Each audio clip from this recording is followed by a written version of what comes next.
दोस्तों, आपने कई बार देखा होगा जलता हुआ दिया तैरते हुए गंगा मैया पे या और कई नदियों में, या इनफैक्ट आपने खुद भी किया होगा।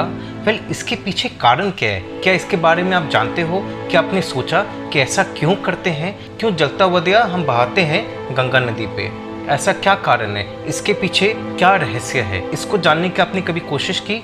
वेल, आज मैं इसी के बारे में बताऊंगा, जिससे आपको क्लियर अंडरस्टैंडिंग हो जाएगा कि आप ऐसा क्यों करते, ये ऐसा क्यों और लोग कर रहे हैं। आज भी मैं अपने गुरुजी का सोच ही आपके सामने दर्शा रहा हूँ। गंगा हमारे लिए केवल नदी नहीं है, बल्कि देवी है। और ऐसा हम क्यों मानते हैं? क्योंकि देवी देवता का डेफिनेशन, उसका मतलब भी हो गया कि जो देता है।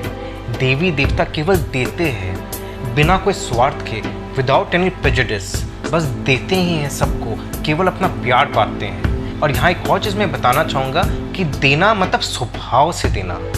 इसलिए गंगा नदी को हम देवी मानते हैं, क्योंकि स्वभाव से केवल देना ही है। इनफैक्ट जितनी भी नदी हैं, सबका स्वभाव केवल देने का है, इसलिए सबको देवी देवता का रूप माना गया है। तो पहले तो हमें ये समझना है कि नदी पर अपने कुछ भी चढ़ाते हैं, कुछ भी देते हैं, तो वो किस भाव से दे रहे हैं वो इम्पोर्टेंट है। क्या चढ़ा रहे वो इतना इम्पोर्टेंट नहीं है, किस भाव से दे रहे, आप किस इंटेंशन से दे रहे, दैट इज इम्पोर्टेंट। इसलिए ये ध्यान में रखिए कि ग्रैटिट्यूड का भाव होना चाहिए, which is very very important. अगर आप कृतज्ञता से आप दे रहे हो, उस भाव से आप दे रहे हो, तो आप अपने लिए ही बहुत बड़ा काम कर रहे हो। और ये हमेशा ध्यान में रखिए, कृतज्ञता का भाव या ग्रैटिट्यूड का भाव आपको बहुत ऊपर ले जाएगा। अब ध्यान से सुनिए मैं क्या कह रहा हूँ। ये जो जलता हुआ दिया हम जो नदी पर बहाते हैं, वो बेसिकली हमारा जीवन को दर्शाता है। हमारा जीवन एक चिंगारी की तरह है, वो दिए की तरह, जिसका लीन होना स्वाभाविक है। लीन तो कभी ना कभी होना है, और कई कारण हैं उसका लीन होने का, पर उसका जला रहने का कारण एक रहस्य है। पता नहीं कितना समय तक वो चला कैसे रहता है, ये आज तक इसका रहस्य कोई नहीं जान पाया। हमारा जीवन भी ऐसा ही है, कितने तरीके से हमारा जीवन समाप्त हो सकता है, पर चलता रहता है और कई सालों तक चलता है। ये बहुत बड़ा रहस्य है, और अपने इसको टेकन फॉर ग्रांटेड लेते हैं। इसलिए हमेशा बोला जाता है, जीवन को कभी टेकन फॉर ग्रांटेड नहीं लेना चाहिए। कभी ये सोच के नहीं जीना चाहिए कि अभी तो बहुत साल बाकी है, आपको अगले पल का पता नहीं, तो इतने सालों का तो आप कैसे बोल सकते हो कि आपको जीना ही है। वेल, प्रॉबिलिटी है, but it is not certain.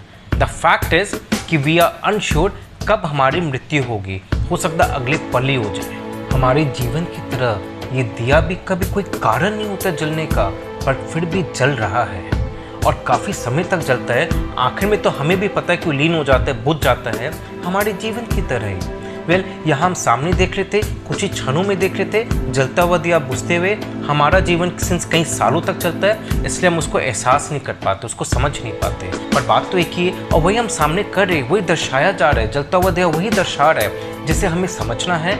इसलिए अगली बार कभी भी आप ऐसा जलता हुआ दिया देखो या आप खुद जलाओ, तो इस भाव से जलाइए कि वेल, ये हमारा जीवन को ही दर्शा रहा है, और हमारा जीवन बहुत बहुमूल्य है, और इसे अच्छी तरह जिए, इसे पूरा आनंद से जिए, और इसका उपयोग करें। हमारा जीवन बहुत इंपॉर्टेंट है, for us and for others as well. Always remember, your life is precious, don't waste it. तो दोस्तों, आज का वीडियो अगर आपको अच्छा लगा तो लाइक, शेयर एंड सब्सक्राइब जरूर करिएगा, और इसी टाइप के मैं और इंटरेस्टिंग वीडियोस आपके सामने लाता रहूँगा।